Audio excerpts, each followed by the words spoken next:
पड़ रहा है कि ध्यान में रखिएगा, एक इंपॉर्टेंट फैक्ट बताता हूं। अगर मान लो कट ऑफ जाता है 92 क्वेश्चन, सपोज इस बार कट ऑफ गया 92 क्वेश्चन, और 92 क्वेश्चन कट ऑफ पे कितने लोग एग्जाम क्वालिफाई करते हैं? मान लो इस बार है सीटें 700, मैं एक सिंपल सा आपको सैंपल सर्वे बता रहा हूं, तो 15 गुना लोग यानी 10,500 लोग क्वालिफाई कर रहे हैं 92 क्वेश्चन पे। सपोज इतना कट ऑफ अगर गया, आपको पता है 90 नेट कितने लोगों का सही हुआ होगा? कोई बता पाएगा? 90 नेट सही होगा कम से कम 10,500 लोग होंगे। 90 नेट, 90 से 92 के बीच में 10,500 लोग फिर से होंगे। ये दो जो एक दो क्वेश्चन वाला, और ये सीरियस ये है, इसको हम लोग बोलते हैं नॉर्मल टेंडेंसी, नॉर्मल कर्व होता है मैथमेटिक्स डिस्ट्रीब्यूशन, जो लोग पढ़े होंगे मैथमेटिक्स, है ना। नहीं, कट ऑफ हो सकता है 80 क्वेश्चन ही जाए। मैं आपको एक सैंपल सर्वे के हिसाब से बता रहा हूं कि दो क्वेश्चन से, और ये दो क्वेश्चन पता है वो जो 10,500 लोग होते, ये पीछे वाले 10,500 की जगह रिप्लेस करने वाले लोग होते। इनमें और इनमें बहुत अंतर नहीं है, इनमें और इनमें यही अंतर है पेशेंस का, यही अंतर है एप्टीट्यूड का, इसी का अंतर इनके और इनके बीच में होता है, इन दोनों लोग के बीच में। इस वजह से वो 10,500 पीछे होते हैं और वो अगले 10,500 आगे चले जाते हैं। तो क्वेश्चन नहीं पढ़ा एक ध्यान से, है ना। पूछा है अनुच्छेद 370 और दिमाग में चल रहा है अनुच्छेद 371 पूछा, तो बिना किसी देरी के, बिना किसी इधर उधर की बातों को स्टार्ट करते हैं। स्टैच्यू ऑफ नॉलेज, तो सभी लोग कमेंट करके बताएंगे, जब तक मैं ऑप्शन पूरा दे नहीं लूंगा तब तक कोई कमेंट नहीं करेंगे। तो क्वेश्चन में रहता है स्टैच्यू ऑफ नॉलेज, ठीक है। स्टैच्यू ऑफ नॉलेज पहला ऑप्शन है, मतलब क्वेश्चन ये कि किसकी प्रतिमा है, ठीक है, किसकी प्रतिमा है। Option A Ambedkar, option B Ram V Sutar, option C Prabhu Kempegowda, option D Vallabh Sureshwar ji Maharaj, ठीक है। तो ए फॉर अंबेडकर बिल्कुल सही सही आंसर है, ठीक है। तो जो है ना, जो फादर ऑफ कॉन्स्टिट्यूशन है, स्टैच्यू ऑफ नॉलेज महाराष्ट्र के लातूर में स्थापित की गई है, तो ये भी एक महत्वपूर्ण है, ठीक है। तो फादर ऑफ कॉन्स्टिट्यूशन महाराष्ट्र के लातूर में स्थापित की गई, बी आर अम्बेडकर, ठीक है। तो बिल्कुल ये क्लियर सी बात है। हाँ, लेकिन बस यही बात एक ऐड करना चाहता हूँ कि फादर ऑफ कॉन्स्टिट्यूशन का मतलब ये नहीं होता है कि उन्होंने ही पूरा लिखा हुआ है। तो ये बहुत क्लियर बात है, पूरा संविधान सभा थी और सबने मिलजुल के एक बनाया था। अगला बहुत महत्वपूर्ण क्वेश्चन है इसी में, स्टैच्यू में। तो एक स्टैच्यू ऑफ नॉलेज जो मुझे लगा बहुत महत्वपूर्ण है, और दूसरा statue of oneness. Statue of oneness भी बहुत महत्वपूर्ण है, ठीक है। तो स्टैच्यू ऑफ वननेस आपको बताना है किसकी प्रतिमा है। Shankaracharya, option B Ramanujacharya, option C ये प्रभु कैंपेगौड़ा, ऑप्शन डी, बस, ठीक है, स्टैच्यू ऑफ वननेस,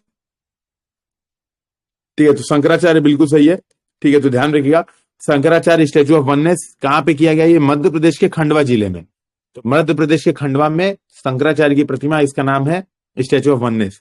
देखो, रामानुजाचार्य की दो मूर्तियां हैं, एक है स्टैच्यू ऑफ इक्वेलिटी और अगला है स्टैच्यू ऑफ पीस। तो दो रामानुजाचार्य की मुद्रा है, मतलब ये क्या कहते हैं आप, इनकी मूर्तियां स्टैच्यू है।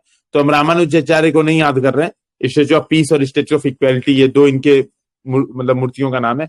हमने दो याद करना है, स्टैच्यू ऑफ वननेस और स्टैच्यू ऑफ नॉलेज। ये दो याद करेंगे, बाकी हम मैनेज कर लेंगे, एग्जाम आएगा तो हम क्वेश्चन कर लेंगे, इतना लोड लेने की जरूरत नहीं है, ठीक है, हमारा काम बन जाएगा। अगला हमारा है किसानों की आय दुगना करने का लक्ष्य, ठीक है। 2022 था पहले, अभी उसको बढ़ा के कब कर दिया गया है, तो कब किसानों की आय दुगना कर दी जाएगी? तो ऑप्शन ए 2024, 25, 26, 27, कब किसानों की आय दुगना कर दी जाएगी? ये लक्ष्य पहले 2022 था, 24, 25, 26, 27 में से कब होगा? तो जल्दी से बताओ।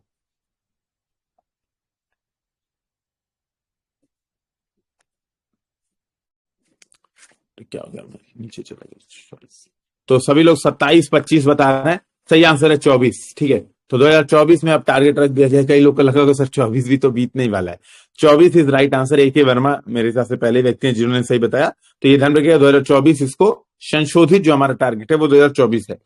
स्टेट बैंक ने माना है कि मतलब बढ़ गई है दुगना, लेकिन यही बात ध्यान रखना है कि अगर मुद्रास्फीति घटा देंगे तो वो 1.5 गुने से 1.7 गुना तक है, क्योंकि किसानों की आय तो बढ़ी है लेकिन मुद्रास्फीति भी बढ़ी है ना, जो इन्फ्लेशन होता है वो भी बढ़ी है। तो स्टेट बैंक ऑफ इंडिया के सर्वे में ये बात पता चला। अगला बहुत महत्वपूर्ण क्वेश्चन है, भारत को टीबी मुक्त बनाने का लक्ष्य, टीबी मुक्त टेलीविजन घर घर से कब समाप्त कर दिया जाएगा? तो ऑप्शन ए 2025, 26, 27, 28। तो कब टेलीविजन से मुक्त कर दिया जाएगा? रील्स मुक्त बनाने का लक्ष्य एक रखना चाहिए भारत को। ठीक है, तो 2025 इज राइट आंसर। टीबी मतलब बिल्कुल ट्यूबरोक्लोसिस है, मैं हंसी मजाक कर रहा हूं ताकि याद आ जाए। तो 2025 में ये हो जाएगा। ठीक है, ये हो जाएगा। एक जो इसी से रिलेटेड जो हमारा लास्ट क्वेश्चन है, ठीक है, भारत को कब तक एक विकसित राष्ट्र बनाने का लक्ष्य है? तो विकसित राष्ट्र बनाने का लक्ष्य कब तक है? 2047, 2057, 2077, 2037। तो लगभग सभी ने सही बताया, 2047 इज राइट आंसर। हमारे आजादी के 100 साल पूरे हो जाएंगे और यही लक्ष्य है कि 100 साल में हम ये मतलब क्या कहते हैं ये कर मतलब विकसित भारत का लक्ष्य प्राप्त कर ले। अब हमारा अगला क्वेश्चन है चंद्रयान। ठीक है, चंद्रयान 3 की हम बात करते हैं ना, चंद्रयान 3 की बात करते हैं। आपको पता होगा कि ये 14 जुलाई 2023 को, ठीक है, 14 जुलाई 2023 को ये लॉन्च किया गया था, चंद्रयान 3। ठीक है, क्वेश्चन ये है कि ये किस रॉकेट से लॉन्च किया गया था? तो option A GSLV M3, option B LV-M3, ठीक है, LV-M3, option C PSLV M3, option D KSLV M3। ठीक है, तो बता भाई, तो GSLV, LV-M3, PSLV और KSLV। तो सही आंसर है LV-M3 M4 रॉकेट से, बेसिकली बी ऑप्शन सही है। LV-M3 लाइट कुछ होगा, जो भी फुल फॉर्म इसका हो। ठीक है, तो इसरो द्वारा LV-M3 रॉकेट से लॉन्च किया गया और भारत दक्षिणी ध्रुव पर उतरने वाला पहला देश बन गया। तो ये ध्यान रखिएगा, तो दक्षिणी ध्रुव पर उतरने वाला भारत पहला। हाँ, GSLV M3 जो था, मार्क 3 था, वो चंद्रयान 2 से लॉन्च किया गया था। चंद्रयान 2 आपको पता है कि वो असफल रह गया था। असफल इस संदर्भ में कि लैंडर हमारा उतर नहीं पाया सही से। लेकिन यहां पर LV-M3 व्हीकल है, वो आपको ध्यान में रखना है। ठीक है, LV-M3 व्हीकल है। अगला हमारा क्वेश्चन है, ठीक है, अगला हमारा क्वेश्चन है भारत का नया संसद भवन, इसका उद्घाटन किस तारीख को किया गया? ठीक है, किस तारीख को किया गया? 28 अप्रैल, 24 अप्रैल, 28 मई, 21 जून। तो भारत के नए संसद भवन जो कि 2023 में उद्घाटन इसका किया गया, तो किस दिन किया गया? 24 अप्रैल, 28 अप्रैल, 28 मई और 21 जून। तो नित्या शुक्ला एक व्यक्ति सही बताएं, 28 मई, और आराध्या यदुवंशी दो लोग का सही है। ठीक है, 28 मई 2023 इज राइट आंसर, ये आपको ध्यान रखना है। ठीक है, 28 मई 2023 ये बिल्कुल सही जवाब है। और यहां पर एक बात यह है कि ये कौन बनाया है? अगला क्वेश्चन है कौन बनाया है? तो टाटा, बिरला, अंबानी, अडानी, लॉर्सन एंड ट्रूब्रो। तो टाटा, बिरला, अंबानी, अडानी, लॉर्सन, ट्रूब्रो, 5 ऑप्शन दे दिया मैंने, बता भाई। तो इसमें अंबानी हटा दो। ठीक है, अंबानी हटा दो। हाँ बिल्कुल, तो टाटा की ये सेंट्रल विस्टा प्रोजेक्ट है, ध्यान रखिएगा, टाटा की है ना, टाटा की ये प्रोजेक्ट है। और इसके जो वास्तुकार है उनका नाम विमल पटेल है। तो किसी ने कमेंट सेक्शन में बता दिया था इसका वास्तुकार कौन है। ठीक है, इसका कौन है वास्तुकार? विमल पटेल। तो ये भी अपने आप में एक बहुत महत्वपूर्ण फैक्ट है जो हमें याद रखना है कि वास्तुकार इसके विमल पटेल है। ठीक है, और ये ध्यान रखिएगा। मुझे आपको बताना है लॉन्गवुड शोला रिजर्व 1 जो कि एक रामसर साइट है, रिसेंट में रामसर साइट बनी, लॉन्गवुड शोला रिजर्व 1, ये कहां पर है? कर्नाटक, तमिलनाडु, केरल, जम्मू कश्मीर। तो लॉन्गवुड शोला, बिना ऑप्शन सुने कोई नहीं बोला, तो उसका दिमाग मैं खोला, क्या जबरदस्ती बोला मैं भी। ठीक, तो बिना बोले कोई नहीं बोलेगा।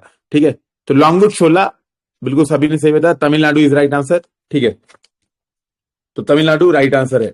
अभी फिर से 2-3 बढ़ा दिया है रामसर साइट, तो ये देख लीजिएगा कितने रामसर साइट हैं। वो जनरली क्वेश्चन ना जो लेटेस्ट वाला है रामसर साइट वो नहीं पूछेगा, जैसे 3 बढ़ा दिया गया तो टोटल 85 हो गया होगा, बिल्कुल ये नहीं पूछेगा। वहां पे दे देगा 1 अगस्त से पहले, कुछ ऐसा डेट एक फिक्स करके, क्योंकि जो क्वेश्चन बना रहा है उसको भी पता है कि ये हर दूसरे दिन 1, 2, 3 नया बनाते रहेंगे, आपको बस इतना ध्यान रखना है। तो एकदम अपडेटेड होने की जरूरत नहीं है, याद रखिए इस डेट से पहले इतने थे। ठीक है, तो ये ध्यान रखिएगा, है ना।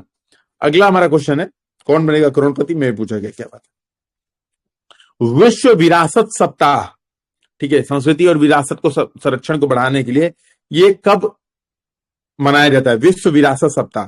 तो ऑप्शन ए 6 से 9 फरवरी, ऑप्शन बी 7 से 14 फरवरी, ऑप्शन डी सी 19 से 25 नवंबर, और ऑप्शन डी 20 से 14 अगस्त। कब मनाया जाता है विश्व विरासत सप्ताह?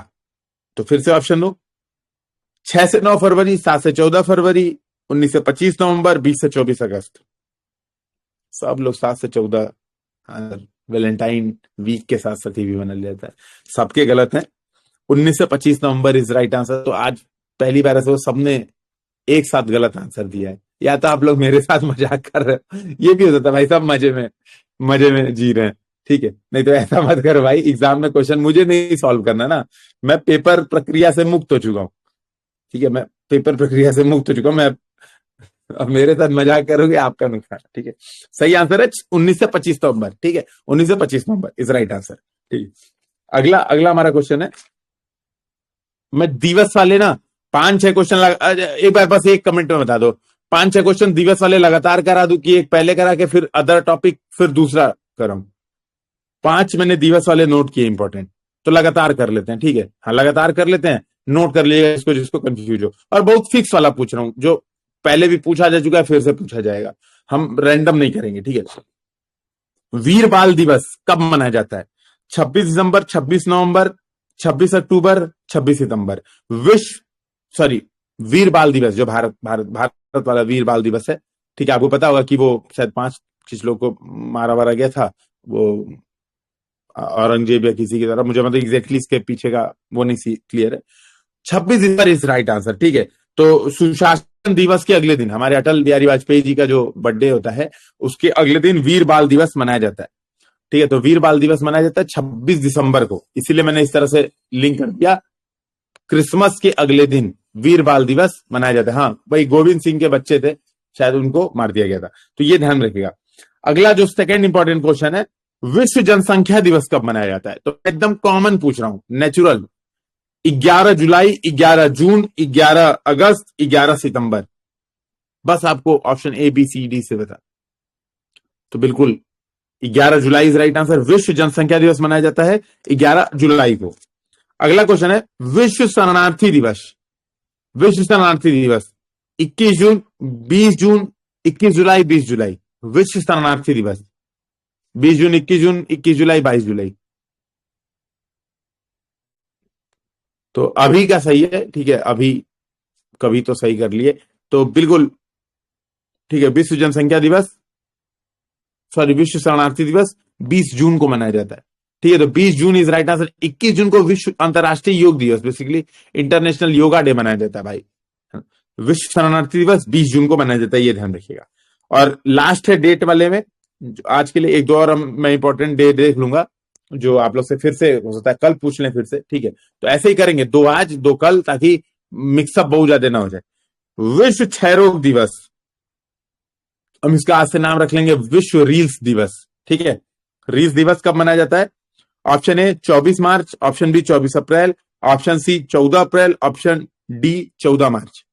तो विश्व क्षय रोग मुक्ति दिवस, क्षय रोग दिवस, तो 24 मार्च इज राइट आंसर। बिल्कुल, जिसने भी बताया 24 मार्च, अभिषेक पांडे और आदर्श गुप्ता, तृप्ति, वेरी गुड। तो 24 मार्च, 24 अप्रैल में बहुत सारे लोग कंफ्यूजन है, 24 मार्च इज राइट आंसर, ठीक है। तो ये ध्यान में रखिएगा, तो हमने ये 4 याद कर लिए इंपॉर्टेंट। अगला है, रिसेंट में 1-2 बुक लॉन्च हुई है, तो इससे भी कर लेते हैं। देखो ये बेसिक बेसिक वाले क्वेश्चन करना है ना, बेसिक बेसिक वाले क्वेश्चन एकदम गलत नहीं कर रहे, ध्यान रखिएगा। अगला बहुत महत्वपूर्ण क्वेश्चन है, the idea of democracy, democracy जो भी पढ़ते हैं उसको। 24 मार्च इज राइट आंसर, साक्षी वो पिछले वाले। द आइडिया ऑफ डेमोक्रेसी किताब का नाम पता है कि यार, आप स्वयं पित्रोदा आप बता दोगे, मुझे पता है इसका सही आंसर आप बता दोगे, तो मैं इसका सही आंसर बता देता हूं। The idea of democracy, Sam Pitroda सही आंसर है, बशर्ते क्वेश्चन अभी सुनने की आदत नहीं डालेंगे, एग्जाम भी नहीं सुनेंगे और फिर गलत करेंगे, तो वहां से 1-2 क्वेश्चन की वजह से जब रुकता है ना, और अगले साल का वेट करना पड़ता है, उसी 1 साल के बीच में देखते हो कि मेरे तो बहुत खास दोस्त है ना, जिनको मैं भाग ही नहीं देता, तो वो IAS बन गए, IPS, वो SDM बन गए, DSP बन गए, तब वो काटो तो खून नहीं, इतना दुख होता है, मैं आपको वो दुख बता ही नहीं सकता। मतलब वो दुख आप, मतलब मैं तो फील किया हूं 2-3 साल, इतना दुख होता है वो, और मैं देख रहा हूं और भी मेरे जो साथी थे वो जो फील करते हैं, है ना। और मैंने बेइज्जती सामने से होते हुए देखी है भाई, घर वाले पहचाने से मना कर देते हैं। मेरा सिलेक्शन हुआ, मैं अपने खास दोस्तों के घर गया, अब पता नहीं खास दोस्त थे कि नहीं थे, तथाकथित, जब उस समय घर गया, मम्मी पापा उनके मेरे सामने ये बात बोल रहे थे, मेरे सामने, मुंह पे, कि यार तुम्हारा हो गया, इन लोग का भी कुछ करो। कब तक ऐसे रहेंगे, बेरोजगार रहेंगे। ये बात मुंह पे, अब आप समझ रहे हो, तो वो जो चुभती है ना भाई, इसके लिए बच जाओ, बस यही रिक्वेस्ट है। तो 2 मिनट का ज्ञान आप लोग की वजह से सबको सुनना पड़ा है, ठीक है, क्योंकि हड़बड़ी करोगे तो एग्जाम में गड़बड़ी करोगे। बहुत ध्यान रखो, जब चुभेगा ना, जब पता चला एक लड़की थी, नाम नहीं बताऊंगा यहाँ पे, उसके खास दोस्त बन गई एसडीएम, है ना। अच्छा, मुझे प्रेडिक्शन यही था कि ये भी बन जाएगी एसडीएम। मेरा प्रेडिक्शन यही था कि वो जो लड़की थी वो भी एसडीएम बनेगी, क्योंकि वो बहुत बढ़िया आंसर लिख रही थी और 10 मिनट से पहले खत्म कर दे रही थी, ठीक है। अभी शायद इस बार डिप्टी जेलर बन भी गई है, ठीक है। 2 साल पहले, मैं बता रहा हूं आपसे, 2 साल पहले मेरा प्रेडिक्शन था कि ये लड़की बनेगी एसडीएम, ठीक है। लेकिन क्या हुआ, नहीं हुआ। अब वो उसको काटो तो खून नहीं। जब रिजल्ट आया पता चला कि भाई दोस्त, उसकी जो दोस्त है जो हमेशा कंपटीशन में हारती थी, एसडीएम टॉपर में से एक, है ना। इनका नाम ही नहीं है। तो ये चीजें बचिए प्लीज, फोकस यहां पे करिए, ऑप्शन सुनिए। तो अगला क्वेश्चन है बहुत महत्वपूर्ण, Modi shaping a global order in flux. Modi shaping a global order in flux, ये किसने लिखी है? Option A Peggy Mohan, option B S Jaishankar, option C Meghnad Desai, option D K M Chandrashekhar. अब बताओ इसका आंसर। तो S Jaishankar is right answer, ठीक है। तो बिल्कुल आशीष मौर्य अब सही है, ठीक है। S Jaishankar is right answer, और ये ध्यान में रखिएगा। अच्छा, ये थी साक्षी, उस गूगल मीट पे थी, तब इन्होंने बता। अब सुन लो, तो आप लोगों को लगता होगा ना कि गौरव सर आके कभी कभार झूठ बोल के फेंक के भी चले जाते हैं। ये रियल, मैं जो बातें यहाँ पे कहता हूँ एकदम रियल स्टोरी करता हूँ। पूछिए वो दुख कैसा था, ये अगर देख रही थी तो इनसे पूछिए। वो आप फील करोगे ना जब, तो आपको पता चलेगा भाई कितना चुभता है साथ वाले का। और एक साथ बैठ के 3 लोग तैयारी कर रहे थे। मैं रियल स्टोरी बताता हूँ, तो मैंने इसीलिए थोड़ी स्टोरी में मेकअप कर दिया था कि एग्जैक्ट व्यक्ति ना उल्लेखित हो। रियल स्टोरी ये थी कि एक साथ 3 लोग तैयारी करते थे, 2 का सिलेक्शन हो गया था। ये भी इंटरव्यू दी थी, सबसे बड़ी बात है कि इसने भी इंटरव्यू दिया हुआ था। तो ये बड़ी बात थी। तो जब ऐसे करोगे ना, तब तुम्हें समझ में आएगा कि गम क्या होता है। खैर, ठीक है। अगला अगला क्वेश्चन है, ठीक है, जो मैं लिख किया था, Sultan Azlan Shah cup, Sultan Azlan Shah cup किस खेल से संबंधित है? Hockey, football, cricket, badminton. Sultan Azlan Shah cup, फिर से, hockey, football, cricket, badminton. A B C D बताइए, ठीक है। तो बिल्कुल सही आंसर है, सबने सही दिया। ए सुल्तान अजलान शाह हॉकी होता है। इस बार आयोजन हुआ था मलेशिया में, जीता कौन? तो ऑप्शन ए, तो Sultan Azlan Shah hockey cup कौन जीता? Option A Japan, option B India, option C Australia, option D Malaysia. Akhtar भाई बोल रहे Malaysia. Phoenix rising Swati Gupta, बिल्कुल सही है, जापान इज राइट आंसर, ठीक है। तो जापान जीता था, पाकिस्तान सेकंड नंबर पे रहा था। इंडिया नहीं खेल रहा था क्या? इंडिया बहुत बढ़िया हॉकी खेल रहा है ना, बहुत बढ़िया हॉकी खेल रहा है, ठीक है। मे भी ना खेल रहा उस समय। अगला हम एक दो बातें कर लेते हैं, थोड़ा सा जो कॉन्सेप्चुअल होते हैं, जो कि बढ़िया क्वेश्चन बनते हैं। अब बताना, इनमें से कौन सा टेनिस टूर्नामेंट घास पे खेला जाता है? घास, हरी हरी घास पे कौन सा टेनिस टूर्नामेंट खेला जाता है? ध्यान से सुनिएगा। Wimbledon option A, option B Australian open, option C US open, option D French open. तो कौन सा tennis tournament Wimbledon, French, Australian और यूएस ओपन में से कौन सा खेला जाता है घास पर? हरी घास पर कौन सा खेला जाता है? ठीक है। तो प्रियंका यादव, अभिषेक पांडे, ए के वर्मा और डी, बिल्कुल सही, विंबलडन इज राइट आंसर।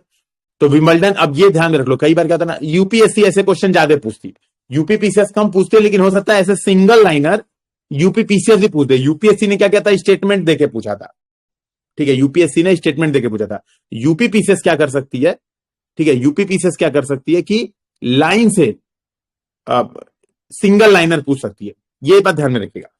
तो अब अगला महत्वपूर्ण क्वेश्चन है, आपको इसी से ध्यान में रखना है, ठीक है। महत्वपूर्ण मतलब मैं बता देता हूं बेसिकली। विंबलडन घास पे खेला जाता है, फ्रेंच ओपन मिट्टी पे खेला जाता है। तो फ्रेंच ओपन मिट्टी पे खेला जाता है, जिसको हम बजरी, लाल बजरी कहते हैं। और ऑस्ट्रेलियन ओपन, यूएस ओपन, ये हार्ड कोर्ट पे खेले, ठीक है। Australian open, US open hard court पे खेले जाते हैं, ठीक है। तो आपको ये ध्यान में रखना है।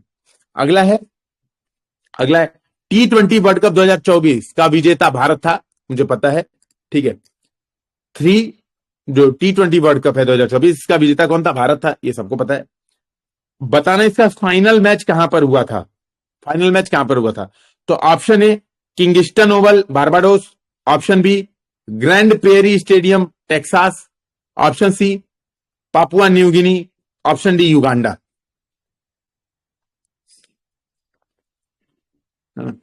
तो बिल्कुल जिसको बारबाडोस याद था वो अपने आप सही कर देगा।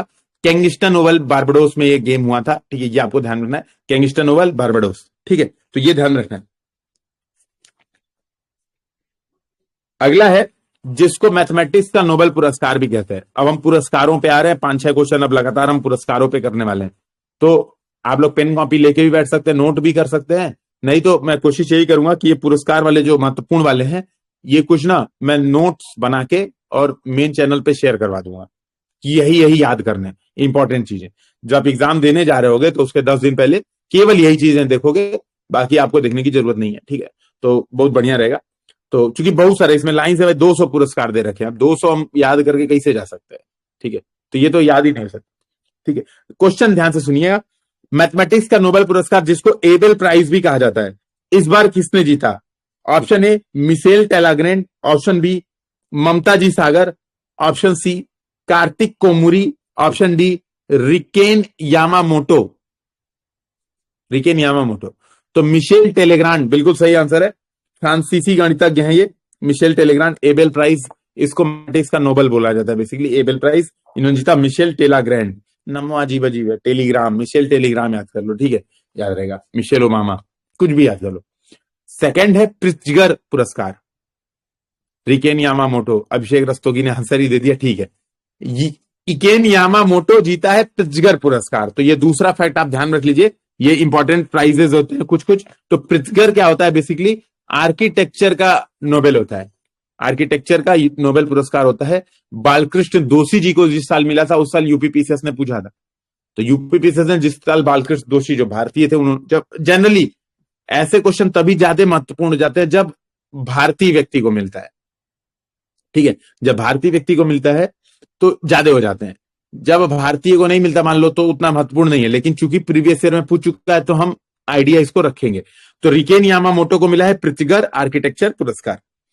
अगला है, ठीक है, अगला है इंटरनेशनल बुकर पुरस्कार। ये ध्यान रखिए, इंटरनेशनल, बुकर नहीं है, नाम है इंटरनेशनल, बुकर और बुकर दोनों में अंतर होता है, ठीक है।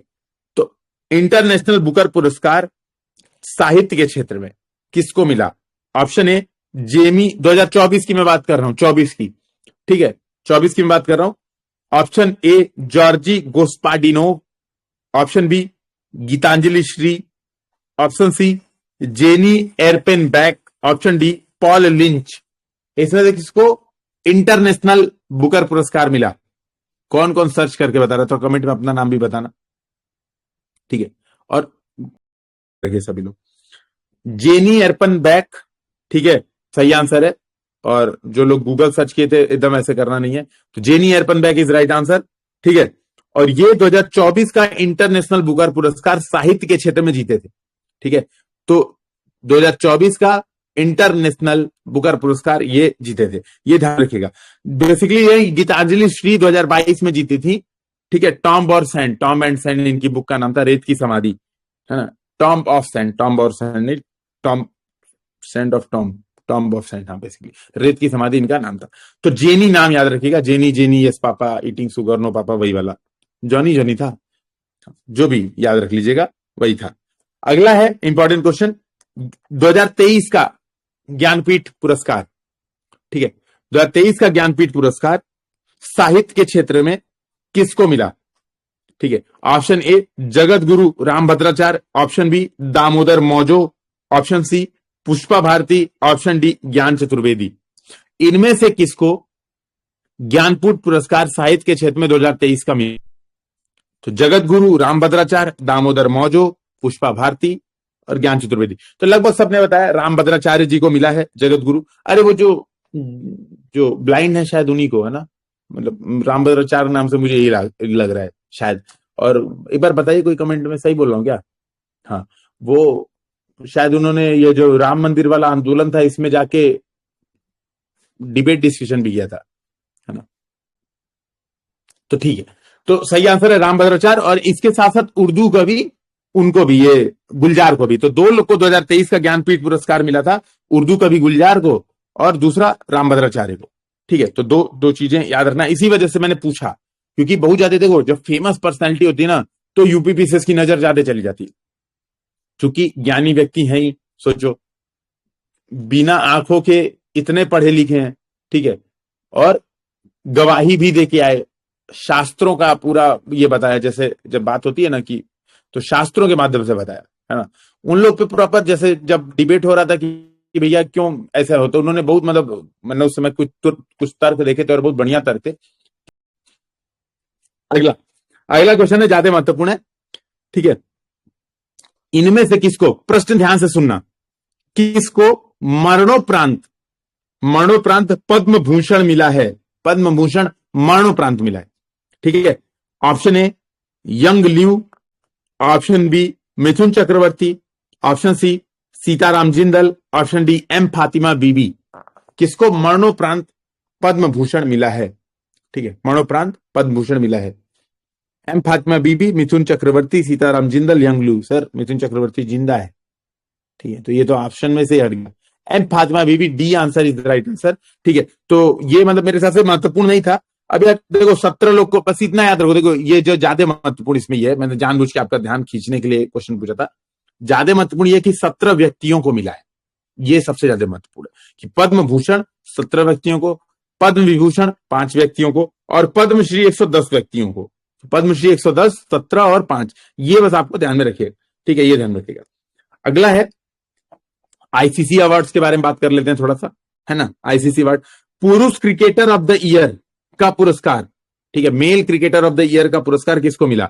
Option A Pat Cummins, option B Virat Kohli, option C Usman Khawaja, option D Surya Kumar Yadav.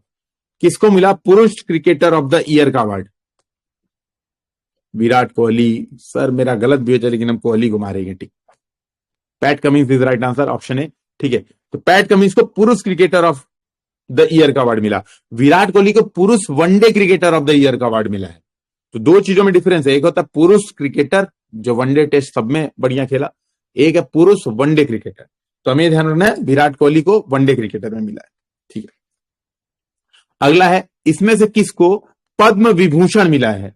तो option A Satyabrata Mukherjee, option B Ram Naik, option C Pyarelal Sharma, option D Vyjayanthi Mala. किसको पद्म विभूषण मिला है, पद्म विभूषण किसको मिला है। सचिन कह रहे हैं डी और सभी डी के साथ जा रहे हैं, तो बिल्कुल वैजंती माला इज राइट आंसर, और हम लोग भी बहुमत के साथ जाएंगे, ठीक है, बहुमत के साथ जाएंगे। अगला है 65वां रेमन मैग्सेसे पुरस्कार, ठीक है, 65वां रेमन मैग्सेसे पुरस्कार 2023 किसको मिला, ठीक है, इनमें से किसको मिला। तो मतलब किस भारतीय को मिला, बेसिकली हम भारत वाले ही पूछेंगे, ठीक है, भारत वाले ही पूछेंगे।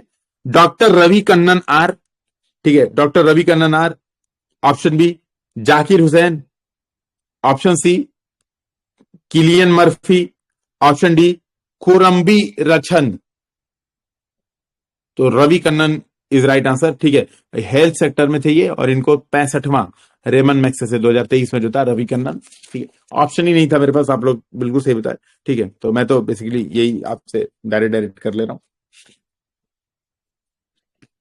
अब फिर से हम थोड़ा सा क्विज वाला करेंगे, पुरस्कार वाला और करें, पांच क्वेश्चन और कर लेते हैं पुरस्कार वाला, क्योंकि मेरे हिसाब से पुरस्कार वाला बहुत महत्वपूर्ण है, उसके बाद 5 क्वेश्चन खत्म कर देंगे, ठीक है। हाँ, मैंने इंपॉर्टेंट पुरस्कार आप लोगों को कवर करा दिए। देखो एग्जाम में मोस्टली 90% चांस है कि इसी में से पूछे, जो 10 आपको कराऊंगा इसी में से आ जाए, ठीक है। बाकी 9% हम लोग अगले 10 दिनों में 1-2 और कर लेंगे, तो 99% कवर हो जाएगा। 1% चांस अगर कोई कुछ आ जाता है तो फिर वो क्या करना है, बजरंगबली का नाम लेके, भारत माता की जय बोल के, वंदे मातरम चिल्ला के कूद पड़ना है, ठीक है, टिक मार के आना है, छोड़ के नहीं आना है क्वेश्चन। तो बिल्कुल रवि कन्नन को मिला है। हाँ।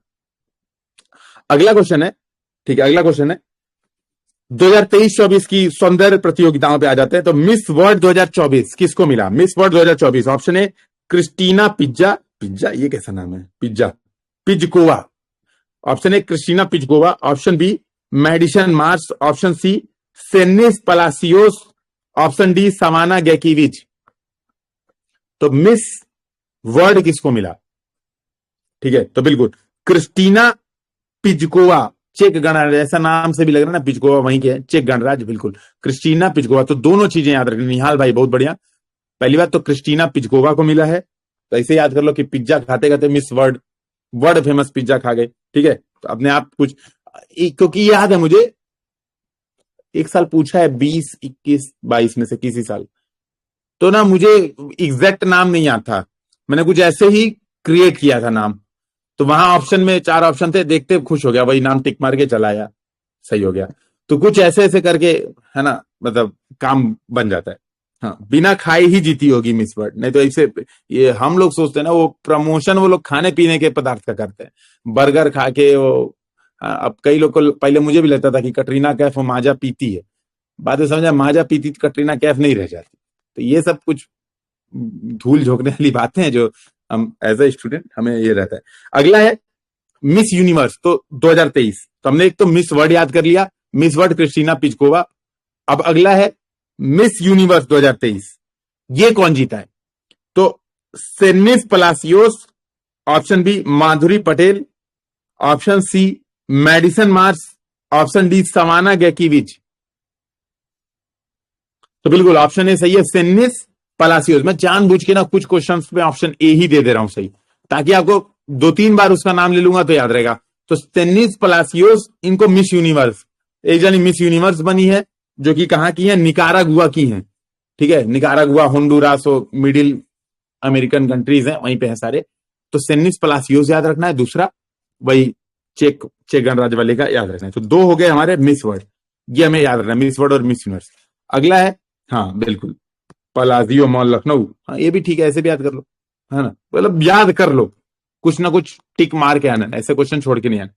अगला है बाफ्टा पुरस्कार, जो 77वां है, जो लेटेस्ट बाफ्टा पुरस्कार 77वां हुआ, उसमें सर्वश्रेष्ठ फिल्म का पुरस्कार किसको मिला?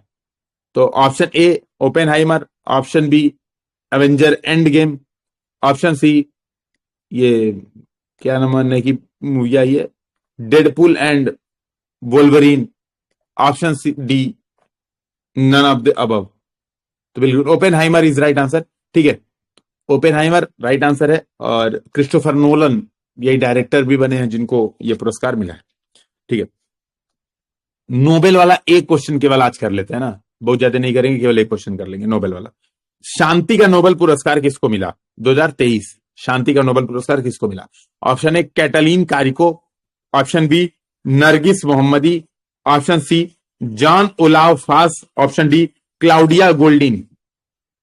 तो किसको मिला नोबेल प्राइज ऑफ, ठीक है, नोबेल प्राइज ऑफ शांति, पीस, नोबेल प्राइज ऑफ शांति, नोबेल पीस प्राइज। तो बिल्कुल नरगिस मोहम्मदी ईरान की हैं, ईरान में महिलाओं के उत्पीड़न के खिलाफ इन्होंने लड़ाई की थी। तो नरगिस मोहम्मदी को मिला है 2023 का ये शांति पुरस्कार। बाकी जो मैंने नाम दिए वो भी नोबेल जीते हैं 2024 में, 23 में, लेकिन हम किस चीज में जीते हैं ये बाद में देखेंगे, इकट्ठे याद कर नहीं पाएंगे, और मैं चाहता भी नहीं कि आप इकट्ठे याद करिए।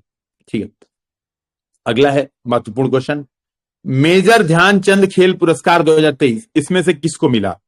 Option A C Chandrashekhar Shetty, option B Mohammed Shami, option C Ritu Negi, option D Lalit Kumar.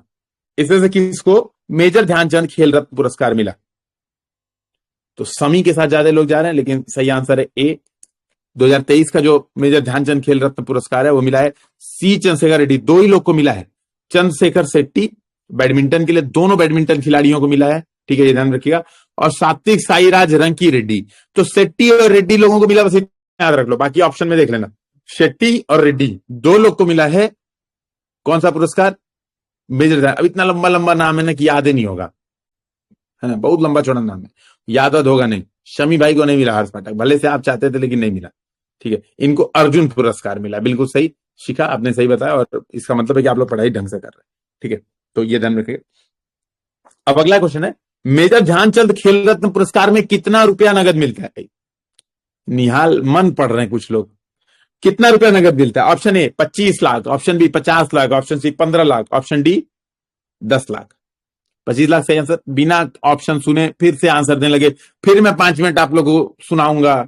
तो कई लोग को क्या होता है ना, मुझे भड़काने में मजा आता है, सर डांट सुनने का बड़ा मन हो रहा है, तो प्लीज ऐसा मत करें, है ना। मेरे भी चेहरे पे खुशी टिकने दें। 7 करोड़ शुभम भैया बहुत बढ़िया।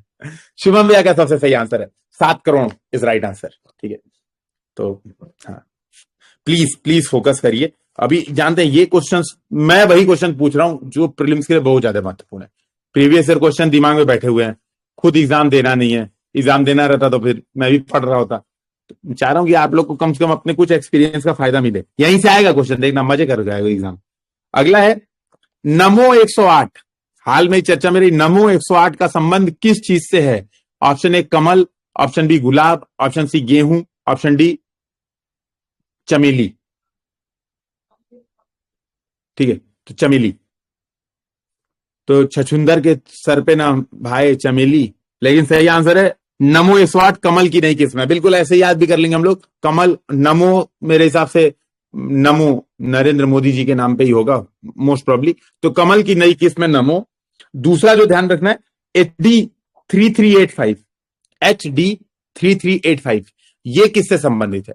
गेहूं चावल गन्ना चना, गेहूं चावल गन्ना चना, HD 3385। ठीक है, ICAR भारतीय कृषि अनुसंधान परिषद ने बनाया है। ठीक है, HD 338। तो गेहूं इज राइट आंसर बिल्कुल। तो गेहूं चावल मैंने ऑप्शन दिया था, लेकिन गेहूं इज राइट आंसर, ये ध्यान में रखिएगा। ठीक है, अगला क्वेश्चन है। ठीक है, अगला क्वेश्चन है हमारा चंद्रयान 3 का जहां पर इंपैक्ट हुआ, जहां पर इंपैक्ट हुआ, क्वेश्चन ध्यान से सुनिएगा, उस जगह को कौन सा पॉइंट कहा जाएगा? शिव शक्ति, तिरंगा, भारतीय शक्ति, नारी शक्ति। कौन सा पॉइंट कहा जाएगा जहां पर चंद्रयान 3 का इंपैक्ट हुआ? बस पता था सब लोग गलत करेंगे, मुझे पता ही रहता है। मैं एग्जाम पेपर सेट कर दूं ना एक बार, कभी आयोग में मौका मिल गया तो पता तो आप लोगों का दवाई करता हूं। ठीक है भाई, तिरंगा पॉइंट है। एक व्यक्ति ने सही आंसर अभी तक दिया है, साक्षी। ठीक है, सबने गलत। काव्या ने सही दिया, प्रीति, अब तो सब लोग पता ही पे करोगे।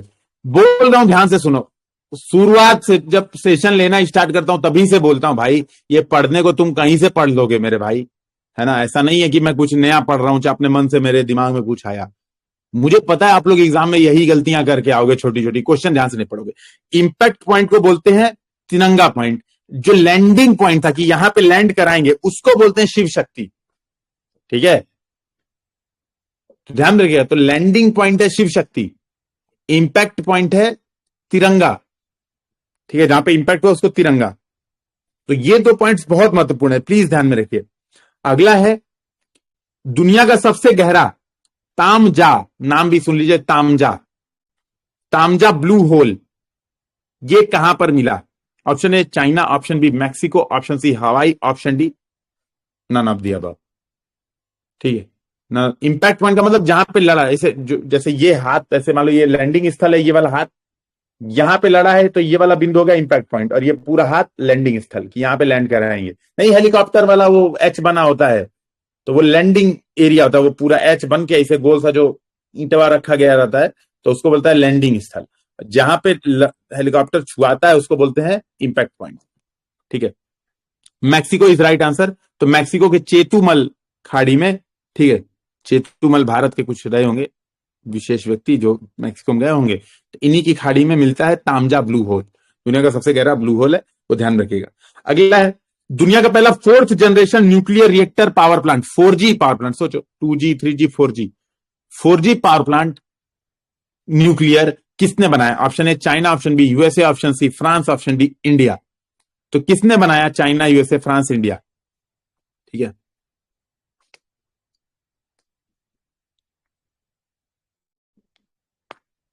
सही आंसर है चाइना, बिल्कुल सभी ने सही बताया। 4G nuclear reaction power plant China. Last question आज का, ठीक है, और इसी साथ हम लोग आज का सेशन समाप्त करेंगे, और तो कुछ रह नहीं गया आज। ठीक है, आज का लास्ट क्वेश्चन है। ठीक है, आज का लास्ट क्वेश्चन है भारत पहला वेटलैंड शहर कौन बनेगा? वेटलैंड शहर भारत का पहला कौन बनेगा?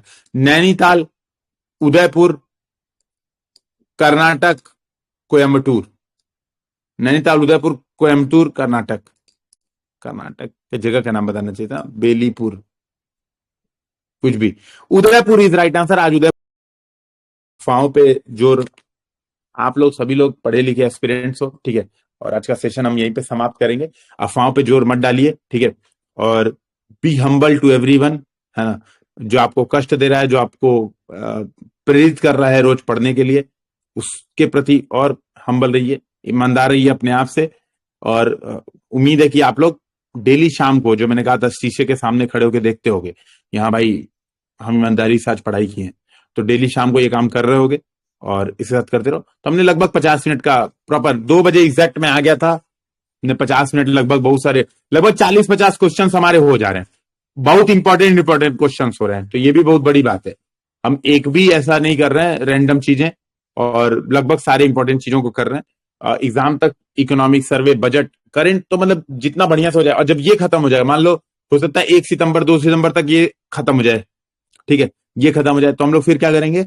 फिर एक दिन पॉलिटी का कर लेंगे। मैं बता दूंगा पहले कि आज पॉलिटी का होने वाला है, आज ज्योग्राफी का होने वाला है, आज इकोनॉमिक्स होने वाला है, तो हम ये भी रिवीजन कर लेंगे। तो पंचायत ही हो गई एक प्रकार की है, ठीक है, ये पंचायत ही हो गई, ठीक।